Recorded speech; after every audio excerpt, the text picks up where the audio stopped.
The Goodfellas.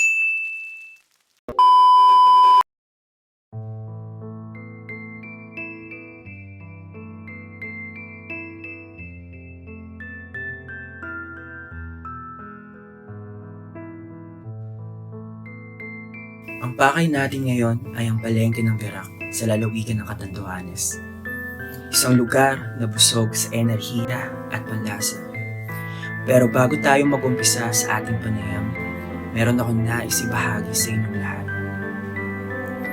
Hindi lamang ako mamamasyal o kaya kakausap ng mga taong nandito, kundi upang magabot ng tulong dahil sa pagkakataong ang buhay ay nagdadala ng mga hindi inaasahang pagsubok.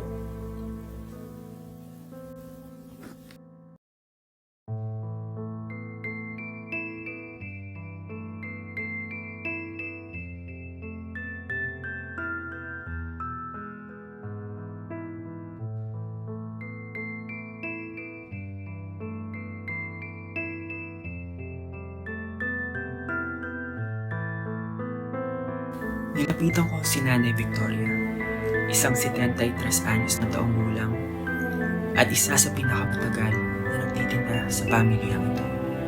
Kumusta po kayo, Nay? Ito, mabuti. Tinda-tinda ng ito lang o, konting paninda lang to. Ano po mga paninda natin, Nay? Yung mga pasalubong ba? Hindi lamang si Nanay, kundi marami pang nagtitinda tulad niya ang dumaraan sa ganito ring pagsubok. Gano'n na po kayo katagal nagtitinda dito sa dito sa pamilya ng Vera? Tagal na po. Nung maliit po yung anak ko, talagang dito na ako. Dito na po kayo. Ilang anak po meron kayo, Nay? Ay, marami. Mga ilan po? 11. Marami. Malalaki na po lahat? Oo, yung iba may mga asawa na. Ang walang asawa na, dalawa na lang. Katulad ng iba nakasama ang mga anak at apo sa edad na 70. So, tinaguyod niyo po ba sila sa pagtitinda, Nay? Opo. Nice. Tapos, ngayon nag-iisa na lang ako kasi namatay yung asawa ko. 2018. Hindi ibig sabihin, nagsulong na lang ako.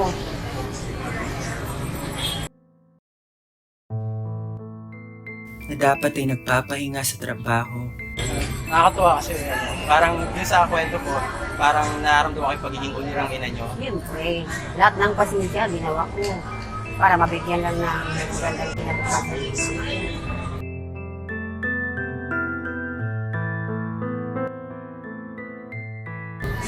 Mahirap pero nagtitiis ako talaga. Lalo na nung nawala na yung part. Wala ko nagtitiis ko na.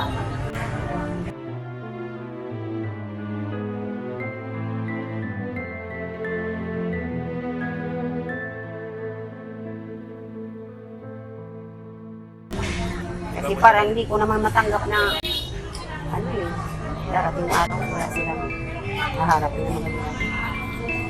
Iba talaga ang sakripisyo ng ina. Actually, naalala ko po nanay ko sa inyo. Kasi iba talaga yung magmahal yung nanay sa mga anak nila. Yung tipong, yung sakripisyo kahit sa hirap ng pagtitinda, di ba? Titinda, mainit, tapos yung trabaho ko, mahirap yun, pagluluto, araw-araw. Dinadanas mo yun. Tinanong ko si Nanay, magpapatuloy pa ba kayo sa paghahanap buhay, Nay? Ang sagot niya sa akin ay oo. Para sa mga anak ko at para sa pamilya ko. Tiyaga lang ako para mabuhay yung mga anak nila. Papaaral.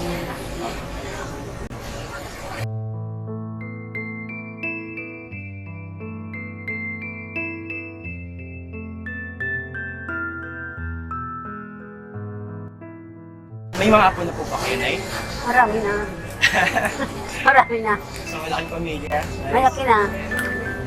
Marami na sila. Pero ang mga anak nila, yung pinakamarami na. Tapos yung apat, hindi yung iba. Maganda. Kasi hindi bumaya sa akin.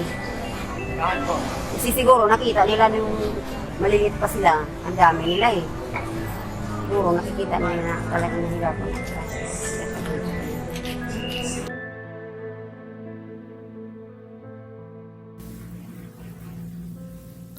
Nakatapos ang kanyang mga anak sa pag-aaral At marami sa mga anak niya ay naghihintay na lang na makapasok sa trabaho.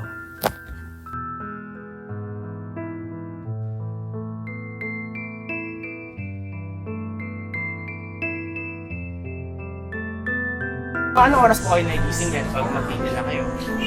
Di ba maghahanda pa po? Kung pagdating ko galing nito, siyempre pag inisip ko na pinabukasan, may paninda ako.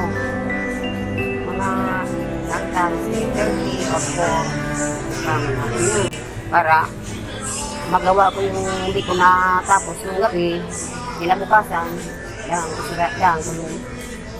tutulong. And then, pagdating ng 8 or 9, ito na ako. Kaya talaga para ako nakikipaghabulan sa Pero, nagpapasalamat na ako dahil para sa kanila.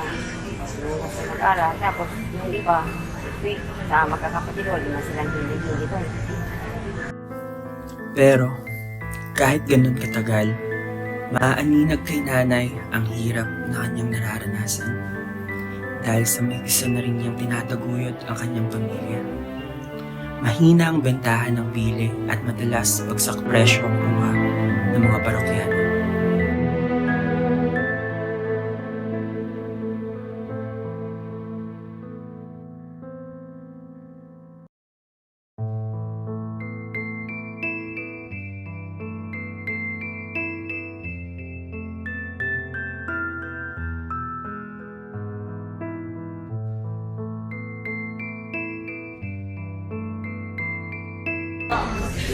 Pag wala kang problema, kahit masalo ka na.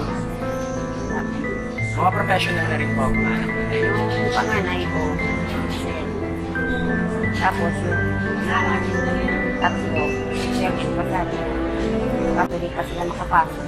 Ngayon pa lang to, 22, umasa sila. Nag-stop sila sa dahil pagdating sila ng college, ang asawa. Siyempre, para akong, para siyempre nang hina ako sa pero wala tayong magagawa, tatanggapin natin yan. And then, Talaga pag inay. oo.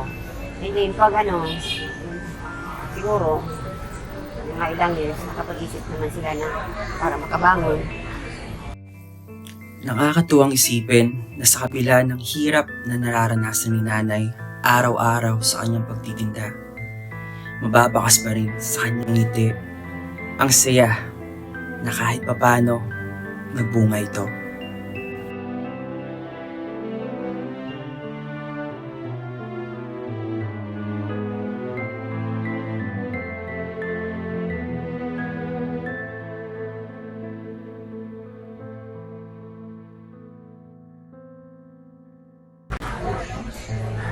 Pero sige lang, pray lang tayo kay God. Para mabigyan sila ng chance na makapasok. Para naman nakita natin na maganda na talagang pinalalagyan nila. Pero sa ganito, hindi pa rin ako tumitigil. Kasi pag kailangan pa nila ako talaga, nandiyan ako. Para magsuporta sa kanila. Kahit kasali nila, wala pa mag-suporta. Sa naging sagot ni nanay, hanggat kaya pa, tuloy pa. Ang kanyang pagsisikap ay para sa kanyang mga anak at apo. At hindi niya pinagsisisihan ang kanyang nararanasan sa kasalukuyan.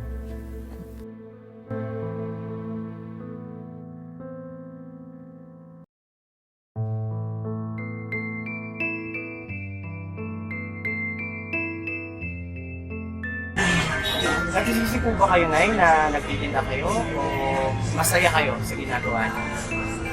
Masaya naman ako kasi yung pangangailangan namin sa araw-araw, nakukuha ko dito. Saka exercise para sa mga nasa edad.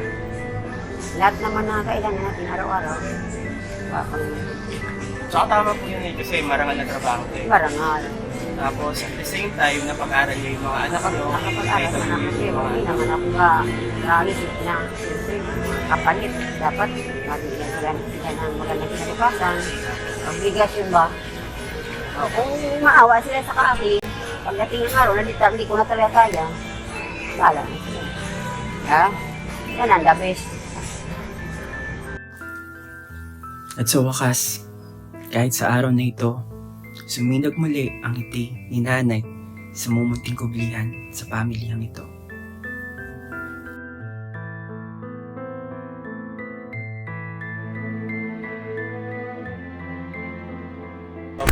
Yung mating ang time na mahina na, di na natin kaya ang ganang buhay. Wala na. Pwede mo ba kayo yakapin, ay? Oh, Pwede ba yung yakapin? pwede man. Pwede. 62 na ako. Pero, matibay lang ang loob ko sa na-pray lang ako kaya na huwag akong bibigyan ng para matulungan ko pa yung mga anak ko na nangangailangan pa na. Iba yung sakripisyo talaga ng magulang. Sacrifice ko kahit na iniisip kong bagyo, tag-ulan. Dapat, kahit sinasabihan ako ng iba niya na, oy, tigil ka na, may bagyo. Ang araw na ito ay hindi lamang tungkol sa isang panayam. Napagpasyahan ng aming team na mag-abot ng mumunting tulong pinansyal sa pamamagitan ng grocery. Dahil, Nay, ang presensya mo dito ay nagdaragdag ng higit pa sa produkto. Ito'y tungkol sa mga alaala na nabubuo, ngiti na ibinibigay mo sa mga tao at mga kwentong binibitawan sa paligid bawat pagkainan. Sa mumunting tulong kay nanay, natuto kami sa bigat ng pagmamahal na handang ibigay ng nanay sa dulang mahirapan man ito.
Bagaman hindi inaasahan ni nanay, malugod pa rin ang tinanggap ang aming mumunting handog.